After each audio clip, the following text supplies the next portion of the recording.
eu gostaria de chamar ao palco neste momento para tratar sobre o tema excelência operacional na integração entre varejo e a indústria, o representante da EY, o gerente sênior Hélio Bartoncello Neto.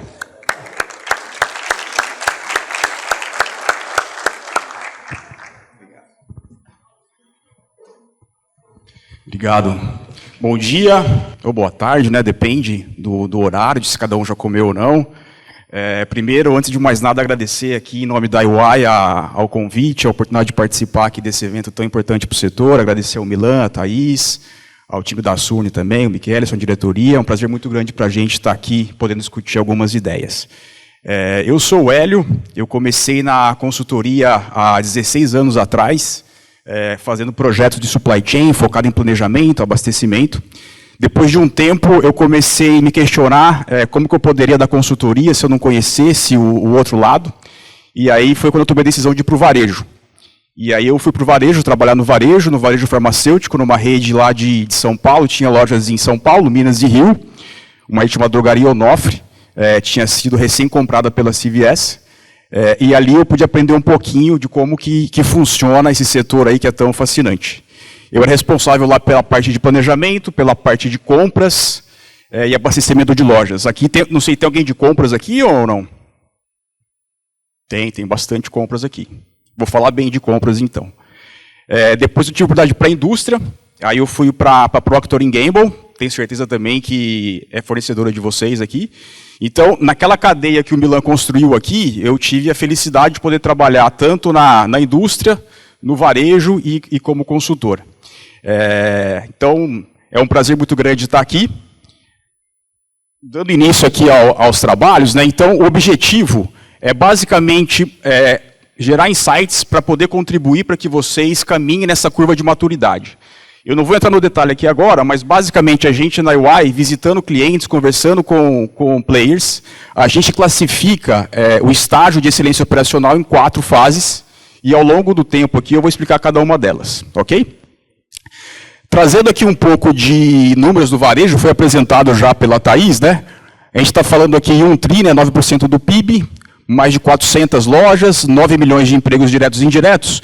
E o número que chama bastante atenção é esse número aqui de 30 milhões de consumidores que passam por dia na loja, né? A gente está falando aqui de 15% da população brasileira. Então, se a gente pensar aqui naquela cadeia que o Milan construiu aqui, né? Tinha uma pessoa aqui que era o cliente, né? Essa pessoa aqui está sendo representada por 30 milhões de pessoas que passam na loja. Nessa cadeia que está aqui, nesse elo, o elo mais próximo é o varejo, né? São vocês. Então, de fato, vocês são protagonistas no setor de bens de consumo, né? Para chegar no cliente, precisa passar para o varejo. Quem olha no olho do cliente é o varejo. Então, a indústria tem uma percepção muito grande, tem um valor muito grande, em olhar o varejo com carinho, porque sabe que é ali que vai estar o feeling de demanda, sabe que é ali que conhece o perfil de compra de cada cliente. O cliente não vai comprar lá o sabão em pó no escritório da Unilever, vai comprar na loja de vocês. Então, de fato, vocês são protagonistas aqui no mercado de bens de consumo e tem um valor muito grande para a indústria. Ok? Aqui falando um pouquinho de desafios, né? Então, o primeiro, cenário econômico e geopolítico, isso aqui vai estar sempre, né, como um desafio para todo mundo, seja no contexto interno brasileiro, né, com desafios tributários. A gente teve recentemente aí uma tragédia no Rio Grande do Sul que gerou risco de desabastecimento para produtos que são lá produzidos. Tem questões internacionais também, então guerras aí, brigas comerciais entre potências mundiais, então sempre vai ter um cenário externo e interno, político e econômico, que vai ser um desafio. A concorrência cada vez mais acirrada.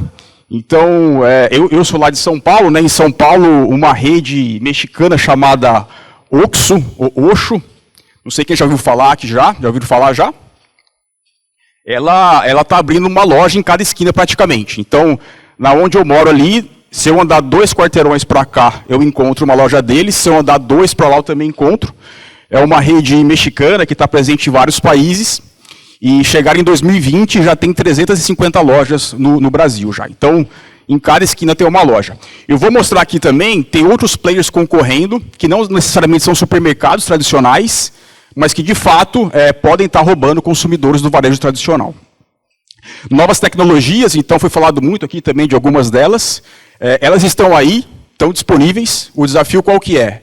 É conseguir aplicar isso e gerar valor.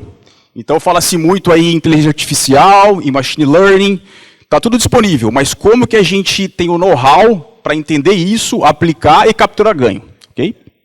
Logística e distribuição, o Brasil também é um país continental, fornecedores aí no Brasil inteiro, uma malha viária aí, precária em alguns lugares. Quando a gente fala de abastecimento de lojas, dependendo também de onde está localizada a loja, tem uma questão aí de restrição de circulação para abastecimento. E a gente vê, também foi falado aqui, né, mudança de hábitos de consumo. Né? Então, cada vez mais uma preocupação com a saúde, busca para alimentos naturais, orgânicos, uma questão também muito grande de hiperconveniência, ou seja, que eu vou lá, faço uma compra mais emergencial, sustentabilidade e sensibilidade a preço. Então, hoje também, né, a pessoa vai numa loja, ela abre o celular ali, e em poucos segundos ela consegue saber quanto que é o preço de um produto em vários lugares e consegue comparar se o teu preço está bom ou se está ruim e formar uma percepção de preço em relação à sua loja. Ok? Baseado nisso, tem 3 grandes pontos aqui que a gente vê que é comum para todo mundo e que dificilmente isso vai mudar. Né? Então, o primeiro, a eficiência operacional tem que ser um foco constante. Então, independente da maturidade, independente de onde você esteja, a atenção ao custo e ao estoque, ela vai permanecer sempre. Então, os pontos que foram trazidos aqui pelo Milan a respeito de perdas, de eficiência, isso vai permear sempre, independente da maturidade que você esteja. O estoque, ele vai ser o viabilizador da venda, né? Ou seja, sem estoque não gera venda, ou seja, eu tenho que passar o estoque no PDV para gerar venda, e aquela venda tem que me gerar um ganho financeiro para poder manter a operação. Então, custo e estoque vai ser sempre uma dupla que vai precisar ser analisada. Criação de lojas com diferenciais competitivos, então, associadas a esse novo hábito de consumo, né? Então, novo formato de loja, de conveniência. Aqui a gente falou também, já vou mostrar um exemplo aqui dos containers em condomínio. Lojas de esquina, de proximidade. O sortimento de loja foi falado aqui também pelo meu colega da Sombrase. Então, cada vez mais aí a indústria querendo inovar, trazer vários produtos, e a gôndola é limitada. Então, como também que você consegue definir um sortimento mais efetivo para a sua loja, olhando critérios regionais, critérios de tamanho, critérios econômicos, de população. Personalizar promoções, então também sim, a gente consegue agora, através de meios digitais, ter uma inteligência muito maior a respeito do que cada consumidor consome. Então você consegue saber com que frequência que ele vai, que tipo de produto ele gosta, qual que é a composição da cesta. Então, a partir disso, você consegue definir aí mecânicas promocionais exclusivas, inclusive pensando em redução de perdas. Então, se você tem lá um risco de perda de estoque por validade, ou o estoque que não está girando, está te consumindo caixa, mesmo que não tenha risco de validade, você consegue, através dessa personalização, alavancar a venda e reduzir perdas. E, através de processos de planejamento, né, previsão de demanda, previsão de abastecimento, definição de estoque de segurança, você consegue também evitar perdas de estoque e ruptura. Aqui, eu trouxe alguns exemplos aqui, talvez para vocês aqui algumas coisas já sejam mais sabidas. Aqui é um exemplo de loja de condomínio, não é a minha, eu tenho no meu condomínio, né, uma loja de condomínio do grupo Irota, e de fato reduziu muito a minha ida ao supermercado ter uma loja dessa no meu prédio. Eu também, como trabalho com consultoria em varejo, tá, eu sempre olho a gôndola para ver onde tem mais buraco, para entender o comportamento de demanda ali, né? E pelo menos no meu prédio eu vejo muito itens de bebidas, alguns perecíveis, iogurte, essas coisas, que são coisas que você não faz grande estoque quando você vai ao mercado, porque vence. E foi falado aqui também de perdas. Aqui no Irota, no meu prédio, foi falado aqui também, né, que a gente que paga pela perda. Né? E aqui é muito legal, porque tem um cartaz lá, e tem um indicador de perdas, e de acordo com o indicador de perdas, é a precificação da loja. Então ele fala assim, ó, aqui no seu condomínio o índice de perdas está em X. Por ele estar em X, a minha precificação vai ser baseada em Y% de desconto. Então, de alguma maneira, ele fala assim, cara, se você que como consumidor do condomínio me ajudar a perder menos, eu vou devolver esse ganho para você. Então, de certa forma, ele tenta conscientizar o consumidor a evitar perdas, a ser mais consciente para poder ter um retorno de benefício. Aqui também linkado com o perfil de saúde, né? Preocupação com saúde, preocupação com alimentos naturais. Aqui é uma loja em São Paulo que começou como hortifruti, e aí ela se posicionou como um hortifruti e supermercado. Então, se a gente descaracterizar a fachada e entrar lá, é muito mais parecido com supermercado que com hortifruti. Mas ela se posiciona como um hortifruti que tem supermercado lá dentro. Okay? Por quê? Para atrair esse pessoal que está preocupado em alimentação saudável, coisas naturais e assim por diante. Aqui é um e-commerce chamado Justo. Eu não sei se alguém conhece aqui o Justo. Não? Ele tem só em São Paulo, por enquanto. É uma empresa mexicana. Foi fundada em 2021, olha só, 2021. Chegou em São Paulo em 2023 e já está crescendo bastante. Eu sou cliente do Justo. Ele basicamente é um mercado online. Assim, é um mercado que não tem loja física, só tem e-commerce. Você entra lá no site, no aplicativo, faz sua lista de compras, agenda a sua entrega e ele entrega na sua casa o portfólio de A a Z. Então você pode comprar ali congelados, perecíveis, FLV. Me surpreendeu muito também a qualidade das verduras. Então aqui também, assim, em grandes centros como São Paulo, que para você se deslocar, né, da sua casa, do seu trabalho até o mercado, é um grande desafio. Esse tipo de modelo de negócio, tipo de canal, ele acaba sendo uma grande vantagem. Então, por exemplo, eu dificilmente vou pegar no meu final de semana, que é o tempo mais precioso que eu tenho, para ir, né, no supermercado, talvez pegar fila. Então, aqui pode ser uma saída também, né? A pessoa compra, faz uma compra maior aqui pelo aplicativo e vai no supermercado esporadicamente. E aqui é um programa também que vem crescendo em vários e-commerces, que é de compra recorrente. Eu não sei se alguém aqui usa compra recorrente para algum produto. Usa? Legal. Então aqui também vejam que aqui é a Amazon que está fazendo, ou seja, a Amazon não é um supermercado, não é um e-commerce, mas muito provavelmente está roubando o cliente do varejo tradicional. Por quê? Itens de consumo recorrente, então ração para cachorro, itens de higiene e beleza que você compra sempre, shampoo, creme dental, algum alimento também que às vezes seu filho gosta, que você compra recorrente, você pode cadastrar aqui de tempos em tempos, né? Você define a frequência e sem precisar fazer nada, eles entregam na sua casa e já vai debitando o seu cartão e te oferece benefícios por isso. Então, se você vai comprar, por exemplo, ali um sabão em pó fora do programa de recorrente, é um preço. Se você compra como compra recorrente, você tem um desconto. Então, ele te incentiva a comprar pela recorrência, porque ele sabe que ele vai te fidelizar, ele sabe que ele vai ter que te fazer uma entrega, então, quando ele vai fazer a compra, a previsão de demanda, ele já consegue colocar isso no número dele, e ele consegue fazer nada de composição de cesta. Então ele consegue falar assim, pô, esse cara está comprando na compra recorrente sabão em pó, mas a fralda para o filho ele compra fora do programa. Então vou oferecer programa recorrente de fralda também. Então aqui é só para trazer um pouco das coisas que estão acontecendo e como que isso pode influenciar no comportamento de compra do varejista tradicional. Okay? O que a gente percebe com isso, então, né? Já falando um pouquinho de integração varejo e indústria, a gente percebe que compartilhamento de dados é chave nesse processo. Então, antigamente era muito difícil você tabular dado e ter facilidade para transmitir dados. Hoje, a gente consegue ter leitura de dados diretamente do PDV, isso é integrado e isso pode ser disponibilizado para a indústria de forma online, de forma muito simples. E esse dado é a chave para fazer tudo o que eu falei lá atrás. Então, para poder identificar comportamento de compra, para poder identificar cesta, para poder fazer precificação personalizada. Se você tem ali, como eu comentei, né, um risco de perda de inventário, você pode fazer uma precificação diferenciada para o grupo que você sabe que consome aquele produto. Então, você pode ser muito mais eficaz e eficiente na oferta de promoção para o seu cliente.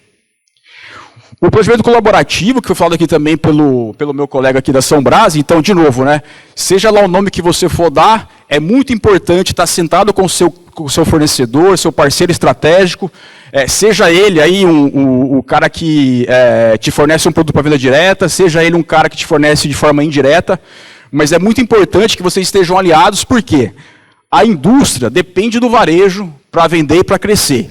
Então, de fato, como eu comentei no início, né, a indústria vê valor no varejo. E é muito importante que esse valor seja capturado através de alianças. Integração de sistemas. Então, também, de novo, aqui, né, você pode fazer troca de pedidos via EDI. Então, você pode mandar um pedido eletrônico para o fornecedor, ele não tem que ficar digitando. isso minimiza risco de erros, minimiza o tempo de processamento do pedido. Eu não sei aqui, alguém aqui já trabalha com EDI? Já quem trabalha com EDI aqui, envio de pedidos eletrônicos aqui, tem alguém? Não? Várias redes já fazem isso. Basicamente, o que é? Você gera um pedido no seu sistema, no seu RP, ele gera um arquivo lá, um arquivo .doc, e esse arquivo ele é transmitido eletronicamente para o fornecedor. E isso já integra com o sistema do fornecedor. Então, é basicamente imediato, não tem erro de digitação, e o tempo de processamento diminui muito, porque não tem que ficar alguém digitando ali, ele já entra automaticamente. E por último, inovação conjunta.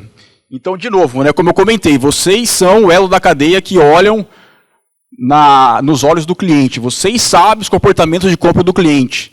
Vai o fornecedor lá, quer colocar uma gôndola ali de um produto com diferentes versões, mas você sabe qual que é o produto que vende daquele sortimento. Então, isso é muito importante para a indústria entender esse comportamento e poder balizar toda inovação e definição de portfólio com base nesses insights. Aqui eu trouxe uma notícia desse portal, SA Mais Varejo. Ela basicamente fala que a Johnson & Johnson, em parceria com uma rede de supermercados lá do interior de São Paulo, chamada Supermercado Pague Menos, eles desenvolveram juntos um produto chamado, né, é o Listerine, que não é um produto conhecido, mas no sabor melancia com hortelã. Então aqui é um exemplo claro de como que a parceria entre varejo e indústria pode resultar em produtos novos. E aqui tem um ponto importante também, que às vezes a gente pensa que a parceria indústria e varejo deveria acontecer só com clientes que têm grande relevância financeira para essa indústria. E aqui a gente vê, ó, o supermercado Pague Menos, ele está só no interior de São Paulo, ou seja, na região de Campinas, Limeira, Santa Bárbara. Tem 33 lojas. Então, a gente não precisa também pensar que, para ter parcerias, precisa ser o maior cliente.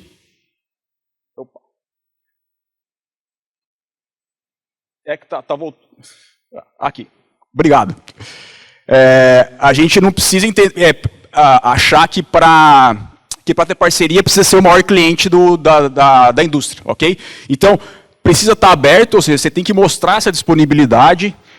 Eu já fui da indústria e do varejo, então, muitas vezes, você está numa empresa do varejo que tem grandes rigidez de termos de sistema, de processo, isso é muito difícil. Então, às vezes, a indústria vem com uma super ideia, mas tem que fazer uma mudança no RP, e aí uma empresa muito grande não vai querer fazer essa mudança. Uma empresa que talvez não é tão grande vai ter mais flexibilidade, mais agilidade para fazer esse ajuste e viabilizar esse projeto em parceria com a indústria. Quando eu estava na Onofre, a gente, de novo, era uma rede de 50 lojas para o farmacêutico. A Abbott estava trazendo para o Brasil um produto para diabéticos chamado Libre. Eu não sei quem tem diabetes aqui, se usa esse produto. É um sensor, quem tem diabetes, né, tem que fazer leituras recorrentes de glicemia, e aí é um negócio meio chato, né, você tem que pegar, fazer um furinho, medir lá, para medir a glicemia, e assim por diante, e como você tem que se furar, você acaba não fazendo isso tantas vezes. O que eles trouxeram? É um sensor que tem uma microagulha, adesivo, que você cola aqui no seu braço, ele dura 15 dias, e aí você tem como se fosse um mini celularzinho, assim, um leitorzinho, que você aproxima dele e ele te dá a glicemia em tempo real. Então você não precisa ficar se furando, você encosta aqui e ele já lê, então você consegue ler de forma mais rápida e mais frequente o seu índice de glicemia e pode controlar aí como que você faz o controle de insulina. Eles estavam vindo para o Brasil e eles queriam uma empresa para fazer uma parceria, para fazer a distribuição desse produto a nível Brasil. Procuraram aí vários players e a gente foi escolhido para fazer isso. Então, de novo, a gente era uma rede de 50 lojas, varejo farmacêutico. Quando você pensa, por exemplo, o grupo Raia Drogasil, era 1.800 lojas. Você pensa aí a rede Pague Menos, hoje eles estão com volta de 1.600 lojas, a gente tinha 50. Mas a gente tinha flexibilidade de fazer os ajustes necessários para viabilizar esse projeto, que empresas maiores talvez não estavam dispostas. Então, até 2019, por 5 anos, a gente foi o fornecedor único desse produto a nível Brasil. Então, todo mundo, não sei se tem alguém que consome esse produto, mas sim, se você consome, até 2019, ele era exclusivamente distribuído pela Onofre. E ele parou de ser distribuído porque a Raia Drogasil comprou a Rede Onofre e aí virou uma empresa única. Ok? Então, de novo, a gente tem que desconstruir essa ideia que para fazer uma parceria com a indústria, eu preciso ser o líder daquele segmento. Não, você precisa estar disponível, precisa ter uma cabeça aberta, precisa ter flexibilidade e precisa ter disciplina. Aqui, já falando um pouquinho, então, da jornada de maturidade, né? Para ver aonde que a integração entra aqui. Como eu comentei, a gente frequenta muito cliente, a gente faz muito projeto. Eu não falei da UI, mas a UI, apesar do nome, né, não é uma empresa mineira que faz pão de queijo. A UI é uma empresa global de consultoria, auditoria. Então, por muito tempo, ela foi muito conhecida pelo serviço de auditoria. E de alguns anos para cá, ela fez grandes investimentos em consultoria. Então, o nosso trabalho, basicamente, é entrar em clientes, em organizações, e ajudar eles, em cada estágio de maturidade que tiver, a avançar nessa jornada de evolução em busca do foco na excelência operacional. Ok? Então, o que a gente percebe aqui, né? Os 4 estágios, o primeiro é o foco na redução de ineficiências. Então, aqui é basicamente uma operação muito nervosa e muito reativa. Então, aqui é onde você fica apagando incêndios. O segundo já é o foco na eficiência operacional. Então, você já começa a ter um olhar um pouco mais proativo para algumas coisas, começa já a planejar. Através desse planejamento, você consegue mitigar problemas futuros que aconteceriam se você não tivesse feito isso, e você já começa a se preparar para desvios. Então, aqui você tem um olhar um pouco mais proativo. Você não espera o problema acontecer para agir. No terceiro, você já tem isso bem estabelecido, você já tem camadas de planejamento já bem estabelecidas, tem processos de decisão bem estabelecidos sobre o quanto que eu vou vender, qual que vai ser a minha política de estoque, quais são as ações que eu vou fazer ao longo do ano e planejo para isso. E no último, aqui é quando você já está em voo de cruzeiro e consegue ter uma parceria estratégica com os fornecedores. Então aqui é quando o fornecedor te enxerga como uma extensão da empresa dele. Ou seja, ele vê vocês como uma extensão da cadeia dele e te usa, no bom sentido, para fazer alavancagem de vendas, fazer promoções segmentadas, fazer desenvolvimento de produtos, fazer teste de ação comercial. Então, muitas vezes, a indústria não sabe muito bem se vai dar retorno no investimento em mídia, faz um piloto com o varejo para ver como que se comporta, se vai bem, expande, se não vai bem, não expande. Então, esses são os 4 elementos aqui que a gente vê nessa curva. A gente entende que isso aqui é uma jornada, né? Então, dificilmente alguém vai nascer já no estágio 3 ou no estágio 4. Então, as pessoas, né, as empresas, perdão, elas vão evoluindo, né? Obviamente que se uma empresa é um spin-off de uma outra empresa, ela já pode nascer já no estágio mais evoluído. Mas pensando no ciclo de vida de uma empresa, ela começa, de fato, com processos mais incipientes e vai evoluindo ao longo do tempo. Ok? Então, de novo, isso aqui é uma jornada, né? Você dificilmente vai chegar no ponto 4 sem passar pelo ponto 2. Então, aqui você tem efetivamente que percorrer esse caminho.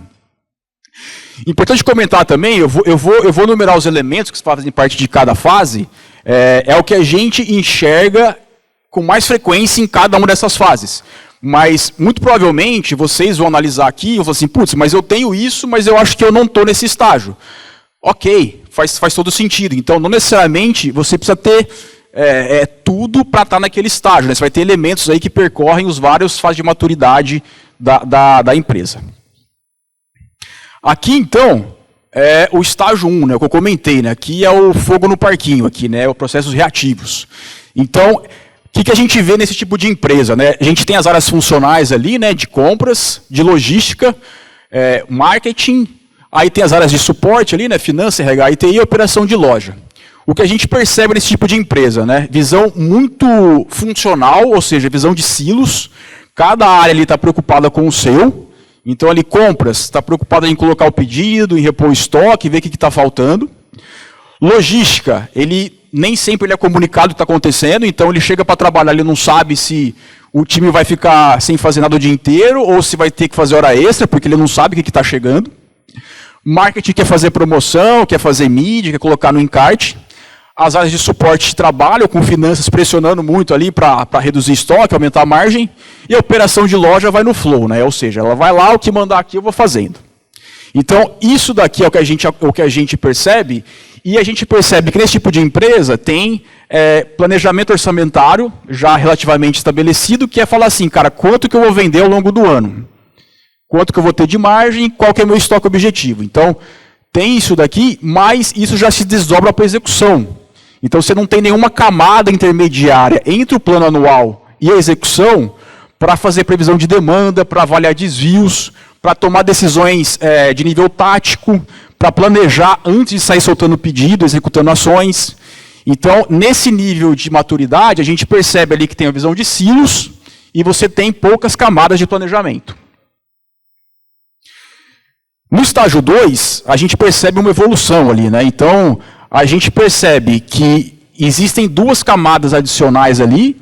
Uma camada é o planejamento no nível mensal, que é o planejamento de demanda e compras. Então, mensalmente, eu rodo uma previsão de demanda, olhando um horizonte mais longo, ou seja, de 6 a 12 meses.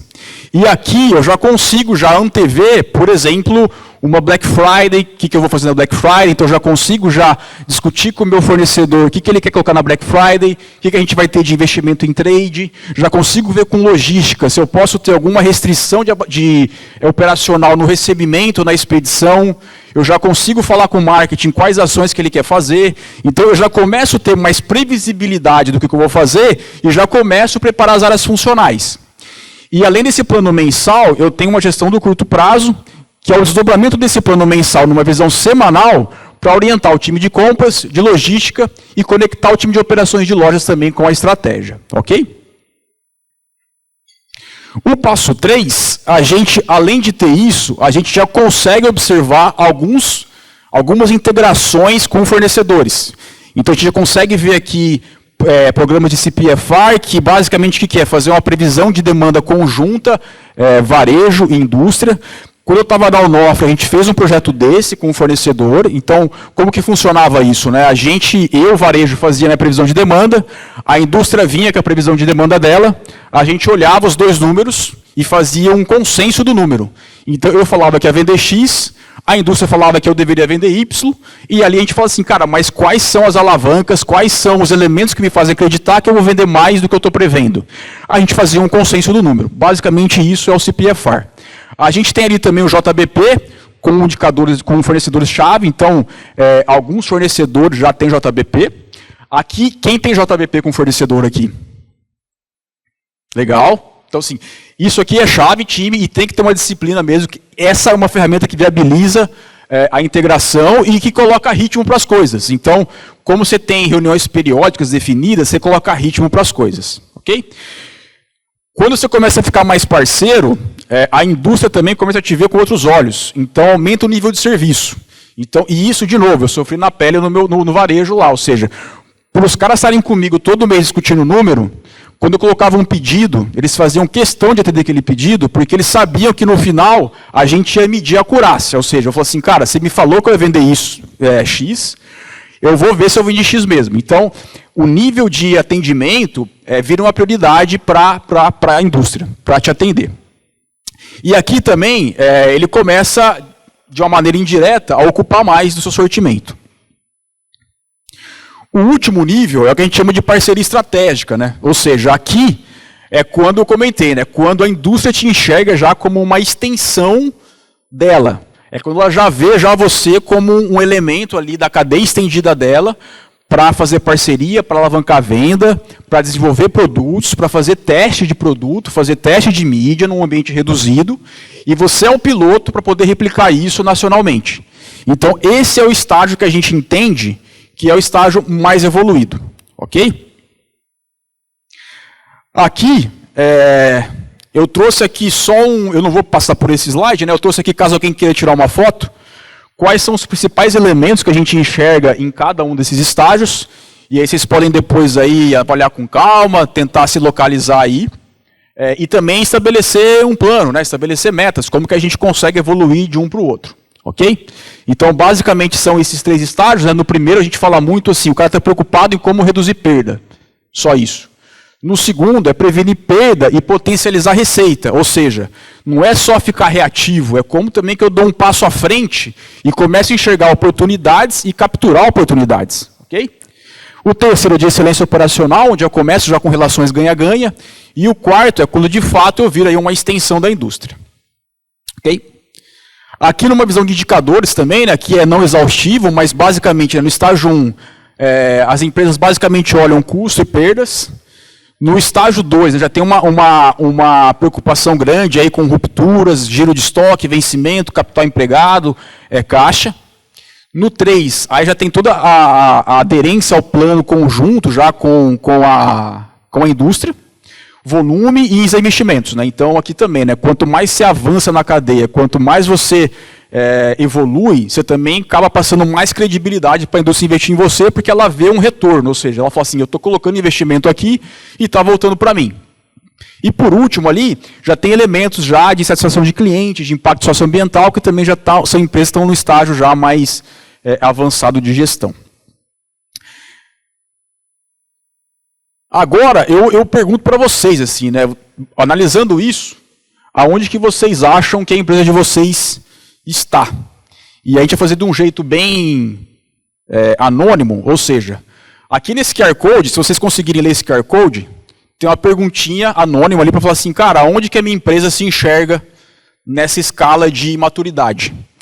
E aí eu vou dar aí 1 minutinho para vocês responderem, e aí a gente vai projetar aqui o resultado, só para a gente ter uma ideia mais ou menos de onde vocês se veem nessa escala.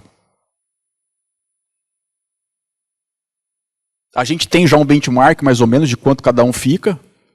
Muito provavelmente vai ser parecido esse resultado, mas aí vamos ver se o Rio Grande do Norte nos surpreende aí com um resultado diferente da média que a gente costuma ver.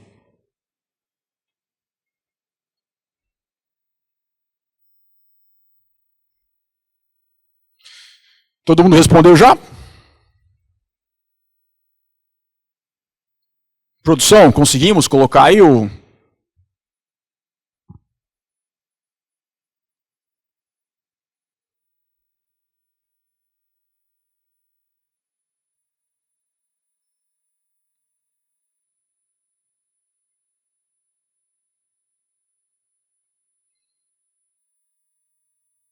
Boa, obrigado. Bom, então o que a gente vê aqui, né, em geral, é mais ou menos esse comportamento mesmo, né? Então, em geral, as empresas estão no estágio 2, né, já tem uma preocupação maior já com ruptura, com projeção de estoque, capital empregado, caixa, já tem aqui minimamente já métodos de previsão de demanda, ou seja, já faço uma compra orientada à previsão de demanda, tem visibilidade de demandas futuras. E ali a gente vê também que entre o estágio 1 e o estágio 3, né, 10 e 9, também tem um equilíbrio aí, o que é também totalmente normal. E por último, a gente tem 7 empresas ali, 7 respondentes, que se vê no estágio 4, que é muito importante também. E assim, eu tenho certeza que de fato, mesmo estando ali, ainda existem oportunidades aí a serem capturadas. Ok? Surpreende esse número aqui ou é o que vocês imaginavam mesmo?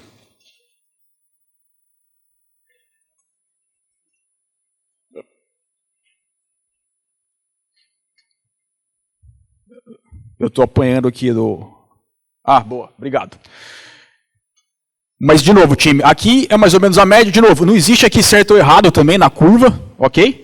É muito mais para a gente identificar o estágio e propor coisas. Então, assim, a gente não vai chegar numa empresa que está no estágio 1 e propor um método de inteligência artificial para fazer precificação. Então, a gente classifica aqui mais para poder saber o que a gente vai agregar valor e qual que é a curva de maturidade que a gente precisa ter para poder implementar determinados produtos. Por último, o que a gente vê aqui, né, de vantagens? Né? Então, a questão de, como eu comentei, né, nível de serviço. Quanto mais próximo você está do fornecedor, mais ele vai te dar atenção em todos os elementos. Né? Então, se você precisa fazer um projetinho ali de otimização de recebimento, ele vai talvez paletizar a carga de uma maneira que te facilite, ele vai priorizar o seu atendimento quando cair um pedido, se tiver uma restrição. Redução dos custos operacionais, então, de novo, né, eu posso fazer projetos que otimizem a minha operação com o fornecedor. Capital empregado também, porque eu consigo ter visibilidade das ações, ele consegue ter visibilidade da minha demanda, então eu não preciso comprar a mais nem a menos. Velocidade de resposta para mudança de hábito, então, a gente falou aqui também, né, a margem do varejo ela é relativamente apertada. Então, a indústria ela consegue também ter mais liberdade para fazer pesquisa de mercado, fazer pesquisa com consumidores e entender o comportamento. E isso, ela deveria retroalimentar o varejo, porque, de fato, quem vai operar isso na ponta, quem vai executar, é o varejo. Okay? Aumento de investimento em trade. Aqui, de novo, né, assim, se ela coloca um investimento em você e vê que aquilo deu resultado, ela vai tirar o investimento? Não vai, né? Ela vai colocar mais. Então, seja também essa alavanca para a indústria. Fale para ela, me dê um investimento que eu te garanto que eu vou dar resultado. E aí isso vira um ciclo evolutivo, onde ela consegue investir mais em você, porque ela sabe que o dinheiro vai voltar. E aqui a parceria de longo prazo. Então, de novo, né, não converse com a indústria também pensando só no mês seguinte, daqui 2 meses. Pense em parceria de longo prazo, ou seja, como eu consigo ajudar a indústria também no longo prazo. A indústria também quer crescer, quer lançar novos produtos. Então, aqui, esses 5 elementos, aqui tem vários outros, né? Mas esses 5 elementos aqui é o que a gente entende que vai trazer maior ganho e maior benefício. Eu encerro aqui a apresentação, então, de novo, eu sou o Hélio, faço parte do time da UI, aqui está o meu contato, eu vou ficar aqui com vocês ao longo do dia, fiquem à vontade aí para me procurar, para bater um papo, trocar uma ideia, se quiserem também me mandar uma mensagem perguntando alguma coisa, pedindo alguma informação, algum benchmark, eu vou ter o maior prazer também em retornar e conversar com vocês. Aqui também falando da UI, né, para finalizar, a gente, como eu comentei, né, é uma empresa global de consultoria, são aproximadamente aí 150 países com escritório, quase 400 mil profissionais, e a gente atua no setor de auditoria e também no setor de consultoria, ajudando as empresas aí a percorrerem aquela jornada de maturidade nos seus mais diferentes estágios e colaborando aí com os setores para o crescimento. Ok? Pessoal, muito obrigado. Desejo a todos aí um ótimo segmento do evento aí e eu fico à disposição de todos vocês. Beleza? Obrigado.